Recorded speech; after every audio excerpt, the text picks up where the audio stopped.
অমলকান্তি, নীরেন্দ্রনাথ চক্রবর্তী। অমলকান্তি আমার বন্ধু। স্কুলে আমরা একসাথে পড়তাম। রোজ দেরি করে ক্লাসে আসতো, পড়া পারত না। শব্দরূপ জিজ্ঞেস করলে এমন অবাক হয়ে জানলার দিকে তাকিয়ে থাকতো যে দেখে ভারী কষ্ট হতো আমাদের। আমরা কেউ মাস্টার হতে চেয়েছিলাম, কেউ ডাক্তার, কেউ উকিল। অমলকান্তি সেসব কিচ্ছু হতে চায়নি। সে রোদ্দুর হতে চেয়েছিল। ক্ষান্ত বর্ষণ, কাক ডাকা বিকেল, সেই লাজুক রোদ্দুর। জাম আর জামরুলের পাতায় যা নাকি অল্প একটু হাসির মতো লেগে থাকে। আমরা কেউ মাস্টার হয়েছি, কেউ ডাক্তার, কেউ উকিল। অমলকান্তি রোদ্দুর হতে পারেনি।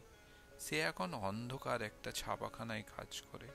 মাঝে মাঝে আমার সাথে দেখা করতে আসে, চা খায়, এটা ওটা গল্প করে, তারপর বলে উঠি তাহলে।